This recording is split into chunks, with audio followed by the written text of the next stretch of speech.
ಎಲ್ರಿಗೂ ನಮಸ್ಕಾರ. ಇವತ್ತಿನ ವಿಡಿಯೋದಲ್ಲಿ ಶ್ರೀಮನ್ನಾರಾಯಣನಾದ ಮಹಾವಿಷ್ಣುವು ಹಾವಿನ ಮೇಲೆ ಯಾಕೆ ಯಾವಾಗಲೂ ಮಲಗಿರ್ತಾರೆ ಅನ್ನೋದ್ರ ಬಗ್ಗೆ ತಿಳ್ಕೊಳ್ಳೋಣ. ಸನಾತನ ಧರ್ಮದಲ್ಲಿ ಮಹಾವಿಷ್ಣು ಅಥವಾ ನಾರಾಯಣರು ಆದಿಶೇಷ ಎಂಬ ದಿವ್ಯ ಸರ್ಪದ ಮೇಲೆ ಕ್ಷೀರಸಾಗರದಲ್ಲಿ ಶಯನಿಸುತ್ತಿರುವ ರೂಪದಲ್ಲಿ ಕಾಣ್ತಾರೆ. ಇದರ ಹಿಂದೆ ಆಳವಾದ ಆಧ್ಯಾತ್ಮಿಕ ಅರ್ಥವಿದೆ. ಆದಿಶೇಷನು ಅನಂತತೆಯ ಸಂಕೇತ. ಆದಿಶೇಷನನ್ನ ಅನಂತ ಎಂದೂ ಕರೆಯುತ್ತಾರೆ. ಅನಂತ ಅಂದರೆ ಅಂತ್ಯವಿಲ್ಲದ್ದು. ನಾರಾಯಣರು ಸೃಷ್ಟಿಯ ಆರಂಭಕ್ಕೂ ಮೊದಲು ಮತ್ತು ಅಂತ್ಯದ ನಂತರವೂ ಇರುತ್ತಾರೆ ಎಂಬುದನ್ನು ಇದು ಸೂಚಿಸುತ್ತದೆ. ಹಾವು ಶಕ್ತಿಯ ಪ್ರತೀಕ. ಹಾವು ಅಪಾರ ಶಕ್ತಿಯನ್ನು, ಜ್ಞಾನ ಮತ್ತು ಜಾಗೃತಿಯ ಸಂಕೇತವಾಗಿದೆ. ನಾರಾಯಣರು ಆ ಶಕ್ತಿಯನ್ನು ಸಂಪೂರ್ಣವಾಗಿ ನಿಯಂತ್ರಿಸುತ್ತಾರೆ ಎಂಬ ಸಂದೇಶವನ್ನು ಈ ರೂಪ ನೀಡುತ್ತೆ.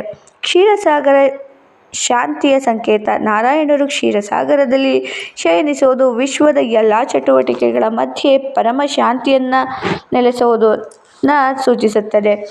ಸೃಷ್ಟಿಯ ರಹಸ್ಯ. ಪುರಾಣಗಳ ಪ್ರಕಾರ ನಾರಾಯಣರ ನಾಭಿಯಿಂದ ಹೊರಹೊಮ್ಮಿದ ಕಮಲದಲ್ಲಿ ಬ್ರಹ್ಮದೇವರು ಜನಿಸಿ ಸೃಷ್ಟಿ ಕಾರ್ಯವನ್ನು ಆರಂಭಿಸುತ್ತಾರೆ. ಆದ್ದರಿಂದ ಆದಿಶೇಷ ಶಯನವು ಸೃಷ್ಟಿಯ ಮೂಲ ಸ್ಥಿತಿಯನ್ನು ಪ್ರತಿನಿಧಿಸುತ್ತದೆ.